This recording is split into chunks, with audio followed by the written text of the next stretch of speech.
Hello friends, எல்லாருக்கும் வணக்கம். இன்றைக்கி இந்த வீடியோவில் சூப்பரான ஒரு ஈவினிங் ஸ்நாக்ஸ் தாங்க பார்க்க போகிறோம். நீங்கள் பீஸா ஹட் இல்லைனா காஃபி ஸ்டாப் போயிருந்தீங்கன்னா இந்த பொட்டேட்டோ பாப்ஸ் அங்கே விற்பாங்கங்க. அந்த பொட்டேட்டோ பாப்ஸ் வீட்லேயே எப்படி செய்யலான்னு இந்த வீடியோவில் பார்க்கலாம். வாங்க இப்போ வீடியோக்குள்ளே போகலாம். 5 பெரிய சைஸ் உருளைக்கிழங்க வேக வச்சு இந்த மாதிரி தோல் நீக்கி எடுத்துக்கோங்க. இப்போ இந்த உருளைக்கிழங்க எந்தவித கட்டிகளும் இல்லாமல் நல்லா மசிச்சு எடுத்துக்கோங்க. கொஞ்சம் கூட கட்டிகள் இருக்கக்கூடாதுங்க. பாருங்கள், இந்த அளவுக்கு நல்லா மசிச்சு எடுத்துக்கோங்க. இப்போ இந்த உருளைக்கிழங்கு கூட தேவையான அளவுக்கு உப்பு, 2 டேபிள் ஸ்பூன் சில்லி ஃப்ளேக்ஸ் சேர்த்துக்கோங்க. உங்ககிட்ட சில்லி ஃப்ளேக்ஸ் இல்லைன்னா உங்களுக்கு காரத்துக்கு ஏற்ற மாதிரி வரமிளகாய் எடுத்து மிக்ஸி ஜாரில் அரைச்சி சேர்த்துக்கோங்க. கண்டிப்பாக சில்லி ஃப்ளேக்ஸ் தான் சேர்த்துக்கணுங்க, மிளகாய் தூள் சேர்த்திக்க கூடாது. நம்ம சேர்த்துனா உப்பு, சில்லி ஃப்ளேக்ஸ் எல்லாம் இந்த உருளைக்கிழங்கோட ஒன்றாகிற மாதிரி நல்லா கலந்து விட்டுக்கோங்க. பாருங்க, இந்த அளவுக்கு நல்லா கலந்து வச்சுக்கோங்க. இப்போ இதை ஒரு பக்கம் வச்சிடலாம். இன்னொரு பவுலில் 1 டேபிள் ஸ்பூன் கார்ன்ஃப்ளவரும் 1 டேபிள் ஸ்பூன் மைதாவும் சேர்த்துக்கோங்க. கூடவே இதுக்கு தேவையான அளவுக்கு உப்பு, 1 டேபிள் ஸ்பூன் பெப்பர் சேர்த்துக்கோங்க.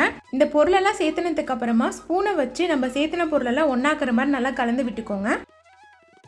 இந்த மாதிரி கலந்ததுக்கு அப்புறமா கொஞ்சமாக தண்ணி விட்டு இந்த மாவை நல்லா தண்ணியாக இருக்கிற மாதிரி கலந்து எடுத்துக்கோங்க. ஒரே டைமில் எல்லா தண்ணியும் கொட்டிடாதீங்க. கொஞ்சம் கொஞ்சமாக தண்ணி விட்டுட்டு இந்த மாதிரி தண்ணி பதத்துக்கு கலந்து வச்சுக்கோங்க.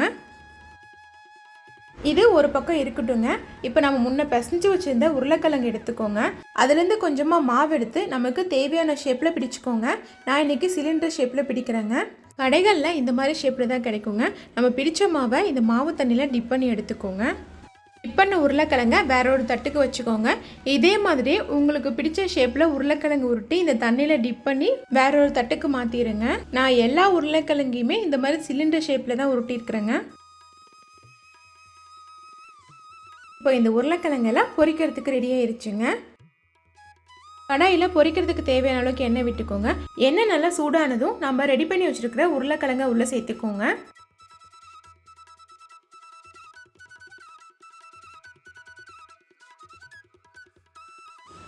பாருங்க, உருளைக்கிழங்கோட கலர் இந்த மாதிரி நல்லா மாறினதுக்கு அப்புறமா இதை இன்னொரு பக்கம் திருப்பி விட்டுக்கோங்க. இப்போ பார்க்கறதுக்கு உருளைக்கிழங்கெல்லாம் ஒன்றா இருக்கிற மாதிரி தான் இருக்குங்க. ஆனால் நல்லா வெந்து வரும்போது பிரிஞ்சிருங்க. உங்களுக்கு ரொம்ப ஒன்றோட ஒன்று ஒட்டிகிட்டு இருக்கிற மாதிரி இருந்ததுன்னா இந்த மாதிரி கரண்டி வச்சு லைட்டாக பிரிச்சுக்கோங்க. பாருங்க, இப்போ உருளைக்கிழங்கோட கலர் நல்லாவே மாறிடுச்சுங்க. உருளைக்கிழங்கும் நல்லா வெந்து வந்துருச்சு. இப்போ இதை எடுத்து வேற ஒரு தட்டுக்கு மாற்றிக்கலாங்க. அவ்வளோதான், நம்மளோட பொட்டேட்டோ பாப்ஸ் ரெடி ஆயிடுச்சுங்க. இதே மாதிரியே மீதி உள்ள மாவுலையும் பொரிச்சு எடுத்துக்கோங்க. இந்த ஸ்நாக்ஸ் ரொம்ப ஹெல்த்தியானதுங்க. உருளைக்கிழங்கு மட்டும் தான் சேர்த்துருக்குறோம். பெரும்பாலான குழந்தைங்களுக்கு உருளைக்கிழங்குனா ரொம்ப பிடிக்குங்க. ஸ்கூல்லேருந்து பசியோடு வர குழந்தைங்களுக்கு இந்த மாதிரி டிஃப்ரெண்ட்டாக செஞ்சு கொடுங்க, விரும்பி சாப்பிடுவாங்க.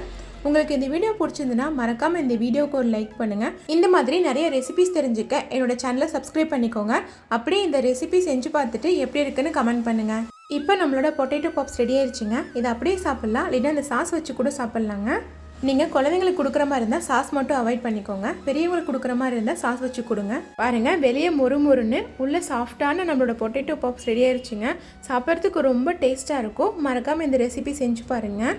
அப்படியே மறக்காமல் இந்த வீடியோவுக்கு ஒரு லைக் பண்ணுங்கள். தேங்க்யூ.